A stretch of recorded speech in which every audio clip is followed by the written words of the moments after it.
नमस्कार बच्चों। आज स्टार्ट करते हैं हम लोग लेक्चर नंबर 8 और इस लेक्चर में हम लोग बात करेंगे लिमिटिंग रिएजेंट की। तो देखिए लिमिटिंग रिएजेंट क्या होता है। तो एक ऐसी reacting species, the reacting species which is completely consumed inside the reaction, मतलब रिएक्शन के अंदर कंप्लीटली कंज्यूम्ड हो जाता है। And also decide the amount of product, reaction में एक तो कंप्लीटली कंज्यूम होगा, ऊपर से प्रोडक्ट के अमाउंट को भी डिसाइड करेगा, उसको बोला जाएगा क्या, लिमिटिंग रिएजेंट। ठीक, रिएक्शन में कंप्लीटली कंज्यूम होगा, दो बातें हैं, रिएक्शन में कंप्लीटली कंज्यूम होगा और जो कंप्लीटली कंज्यूम होगा या जो कह सकते हैं कि रिएक्शन में जो पहले ख़त्म हो जाता है उसको लिमिटिंग रिएजेंट बोला जाता है। ठीक है, क्या निकाला कैसे जाए? क्या भाई, ये देखें निकालने के कई तरीके हैं, निकालने के कई तरीके हैं, जिसमें सबसे आसान तरीका ये है कि आपको जब रिएक्टेंट्स के मोल दिए जाएंगे, 2 मोल, 5 मोल, 6 मोल, जो भी दिया गया हो या वेट दिया हो, तो आप मॉलिक्यूलर वेट से डिवाइड करके मोल निकाल लीजिए। रिएक्टेंट के जो मोल दिए जाएंगे उसमें रिएक्शन में जो रिएक्टेंट का स्टोइकियोमेट्रिक कोफिशिएंट है उससे डिवाइड कर दीजिए, गिवन मोल में स्टोइकियोमेट्रिक कोफिशिएंट से डिवाइड कर दीजिए। सभी रिएक्टेंट के लिए ऐसा करिए, बारी बारी से हर रिएक्टेंट के लिए स्टोइकियोमेट्रिक कोफिशिएंट से उसके गिवन मोल में डिवाइड कर दीजिए। अब चेक करिए कि कौन सा ऐसा रिएक्टेंट है जिसमें ये जो रेशियो है गिवन मोल और स्टोइकियोमेट्रिक कोफिशिएंट का वो सबसे कम है, लोवेस्ट रेशियो है। तो the reactant for which we obtain lowest ratio of this relation called limiting reagent, इस रिलेशन का जो लोवेस्ट रेशियो होगा जिसमें भी, उसको हम लिमिटिंग रिएजेंट बोलेंगे। क्या इतनी बात समझ में आ रही? तो अगर आपको एक क्वेश्चन दिया हो, अब लिमिटिंग रिएजेंट तो आपको ये क्लियर हो गया कि भाई जो भी मोल दिया हो उसमें स्टोइकियोमेट्रिक कोफिशिएंट से डिवाइड करिए, जो सब हर रिएक्टेंट का रेशियो आएगा, जो सबसे कम रेशियो होगा उस रिएक्टेंट को हम लिमिटिंग रिएजेंट बोल देंगे। ठीक कि भाई, ठीक है। चलिए, जैसे मान लीजिए कि आपके पास एक क्वेश्चन है कि 5 मोल ए है, रिएक्ट करता है 6 मोल बी से सी बनाने के लिए, to form C. Find the reactant which work as limiting reagent and also find moles of C, मतलब product formed in the given reaction. तो आपको एक रिएक्शन दी है 2A + 3B गिव्स 5C। तो एक काम करते हैं कि 2A + 3B 5C यहाँ पे सोल्यूशन में लिख लेते हैं। गिवन क्या है आपको? गिवन है इसका 5 मोल, इसका दिया है 6 मोल। ठीक, अब आपको लिमिटिंग रिएजेंट के लिए यहाँ 5 में 2 से डिवाइड करना होगा, यहाँ पे 6 में 3 से डिवाइड करना होगा स्टोइकियोमेट्रिक कोफिशिएंट। ये वैल्यू आएगी 2, ये वैल्यू आ गई 2.5। ये जो वैल्यू आ रही है इसमें आपको देखना है कि सब कम वैल्यू किसकी है, तो कम वैल्यू इसकी है। तो इस जगह पर B क्या हो गया आपका? B is the limiting reagent. B आपका क्या है? लिमिटिंग रिएजेंट है। ये क्लियर हुआ आपको? तो कहे सर ये 2.5 का क्या करें? कि 2.5 का कुछ नहीं करना है, बस ये वैल्यू दोनों का निकाल कर बस ये चेक करना था कि जो किसकी कम है। आप ये मन में कर सकते हैं, ज़रूरी नहीं है कि आपको कॉपी पेन से करना है। आप 6 में 3 से, 5 में 2 से तो मन में डिवाइड कर सकते हैं। जिसकी वैल्यू कम आएगी वो लिमिटिंग रिएजेंट हो जाएगा। ठीक है, अब आप ये तो पता कर चुके हैं कि लिमिटिंग रिएजेंट कौन है। अब आपको क्या करना है कि दोबारा ये रिएक्शन लिखनी है, 2A + 3B = 5C। अब कितना कितना मोल दिया था इसका, 5 मोल, और इसका दिया था कितना, 6 मोल। ये लिमिटिंग रीजेंट है। अब लिमिटिंग रीजेंट की डेफिनेशन एक बार पढ़ लीजिए कि क्या बोला गया था। तो लिमिटिंग रीजेंट की डेफिनेशन में बोला गया था कि the reacting species which is completely consume inside the reaction, तो बी कम्प्लीटली कंज्यूम्ड हो गया। And also decide the amount of product, मतलब वो प्रोडक्ट के अमाउंट को भी डिसाइड करेगा। तो इसका मतलब है कि जो बी है, B decide the moles of C formed.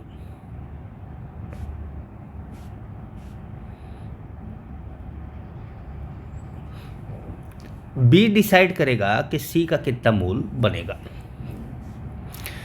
तो देखिए अब यूनिटरी मेथड से करना है। रिएक्शन में आप देखिए 3B गिव 5C, यहाँ से 3B कितना दे रहा है, 5C दे रहा है, तो 6B कितना देगा, 6 मोल दिया हुआ है, ये गिव्स 6 × 5/3, मतलब 10 मोल्स C। ये आपका आंसर है।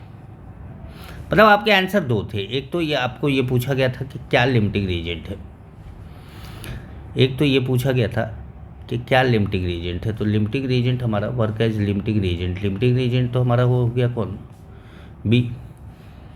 अब बी लिमिटिंग रीजेंट है तो B decide the moles of C, C बनाएगा। अब हमको ये भी पूछा गया था कि find moles of C formed in the given reaction, तो कितना सी बना, 10 मोल। तो ये आपका आंसर है, ठीक है। अब अगर आप इसी तरीके से दूसरा क्वेश्चन देखें, ज़्यादा ध्यान से देखिएगा।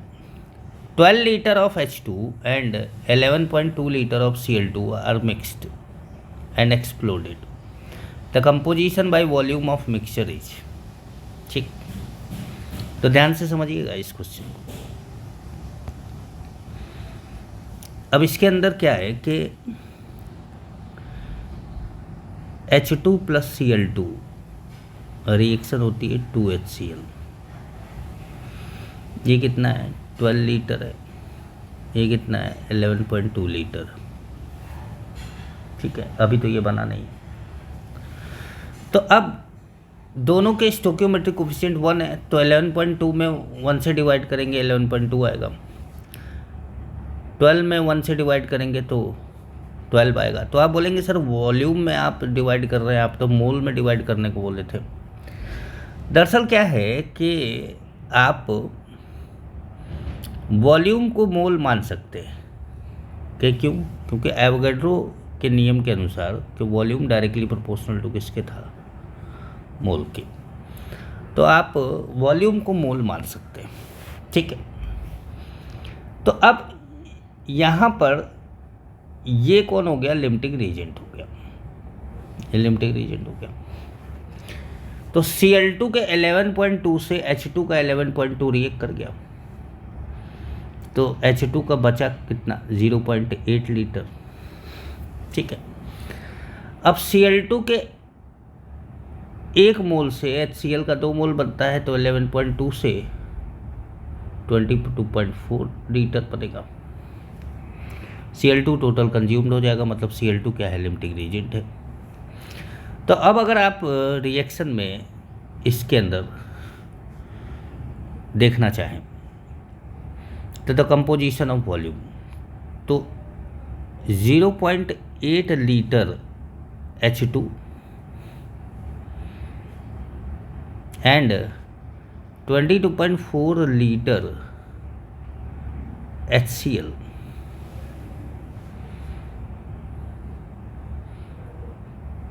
present in the mixture,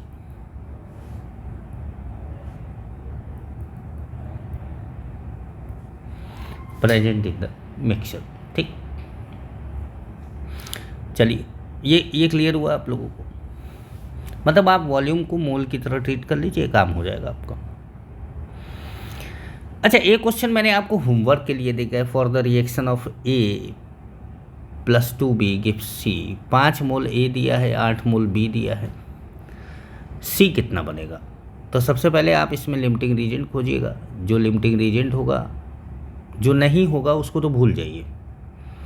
जो लिमिटिंग रीजेंट होगा वो C को डिसाइड करेगा। अगर A होगा तो A डिसाइड करेगा, B होगा तो B डिसाइड करेगा। आपको चेक करना है कि कौन डिसाइड कर रहा है, ठीक है। इसको सॉल्व करके मुझे बताइएगा आप लोग। अब आता है एक सक्सेसिव रिएक्शन। ये भी लिमिटिंग रीजेंट का ही पार्ट है, लेकिन आखिर में ये है क्या? Successive reaction. कभी कभी क्या होता है कि sometime product of previous reaction work as reactant of next reaction. मतलब आपको 2-3 रिएक्शन एक साथ चलती हुई मिलेगी, जिसमें पहली रिएक्शन का प्रोडक्ट अगली रिएक्शन में रिएक्टेंट का काम करेगा, फिर अगली रिएक्शन का प्रोडक्ट उसके आगे वाली आने वाली रिएक्शन में प्रोडक्ट का काम करेगा। इस तरीके से ये चलता रहेगा। तो ऐसा ही एक क्वेश्चन मैंने आपको दिया है कि भाई 2A + B गिव्स 3C, ठीक है। 2A + B गिव 3C, जिसमें A और B का मोल आपको दिया हुआ, ठीक है। पहले तो आप इन दोनों में लिमिटिंग रीजन डिसाइड करेंगे और C बताएंगे कि कितना आया। जब आप ये बता लें कि C कितना आया, तो उसके बाद फिर वो C को यहाँ रख दीजिए, ठीक है। और यहाँ पर आने वाला C और ये D, फिर दोनों में पता करिए कि दोनों में लिमिटिंग रीजन कौन है।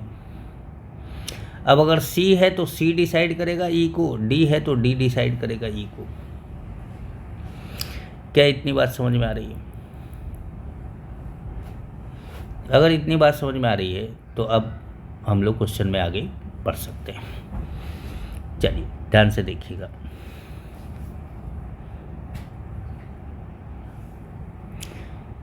देखिए,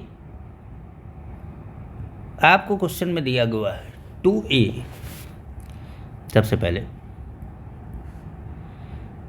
+ B गिव्स 3C। गिवन क्या है? गिवन है आपको ये 4 मोल और ये आपको 3 मोल, ठीक। तो लिमिटिंग रीजेंट कौन हो गया? तो लिमिटिंग रीजेंट आपका हो गया कौन? लोवेस्ट रेशियो किसका है? A का है। तो लिमिटिंग रीजेंट A हो गया, क्योंकि 4 में 2 से डिवाइड करेंगे तो 2 आएगा और 3 में 1 से डिवाइड करेंगे तो 3 आएगा। तो ये आपका लिमिटिंग रीजेंट हो गया और लोवेस्ट रेशियो निकाल दिया आपने। तो अब जैसे ही लिमिटिंग रीजेंट आपको पता चल गया कि A है, तो अब आप B को तो भूल जाइए। A से आप पता करिए, यूनिटरी मेथड। A से 2A गिव 3C, ठीक है। तो 4A कितना बनाएगा? 4 × 3/2 मतलब 6C या 6 मोल्स C हो गया, ठीक है। क्या इतनी बात क्लियर हो रही है? अब ये जो 6 मोल C है ये आ जाएगा इस वाली रिएक्शन में, ठीक है। क्लियर है ना? मैं आगे बढ़ता हूँ। देखिए, अगली वाली रिएक्शन है C + 2D गिव्स 5E, ठीक है। D को दिया है 6 मोल, C भी आपने 6 मोल बनाया। अब फिर से लिमिटिंग रीजन खोजिए। तो दोनों में लिमिटिंग रीजन, C के लिए 6 में 1 से डिवाइड करेंगे 6 आएगा, D के लिए 6 में 2 से डिवाइड करेंगे 3 आएगा। तो लिमिटिंग रीजन आपका हो गया कौन? D। अब ये तो हो गया आपका लिमिटिंग रीजन। अब लिमिटिंग रीजन जैसे डिसाइड हुआ, अब आप C को भूल जाइए। अब जो E के मोल होंगे वो D पे डिपेंड करेंगे। तो आप क्या करेंगे कि 2D रिएक्शन के अकॉर्डिंग 2D क्या करता है? 5E बनाता है। तो 6D कितना बनाएगा, 6 इंटू 5/2 मतलब 15 मोल्स E। ठीक है, यही आपका आंसर है, यही आपका क्या है, आंसर है। ठीक है, तो हम लोगों को पूछा क्या गया था इस क्वेश्चन के अंदर, अगर आप इस क्वेश्चन को ध्यान से देखें तो आपको कुछ पूछा क्या गया था कि calculate moles of E formed, और हमने E कितना बनाया, 15 मोल। ठीक है, तो ये पार्ट रहा क्या, लिमिटिंग रीजेंट का। अगली क्लास में हम लोग बात करेंगे कंसंट्रेशन टर्म की, मोलरिटी इन सब की बात करेंगे। ठीक है, लिमिटिंग रीजेंट को बड़े ध्यान से समझ लीजिएगा, जो होमवर्क दिया है उसको कर लीजिएगा, और चैनल पर नए हो तो सब्सक्राइब कर लीजिएगा। ठीक है, थैंक यू।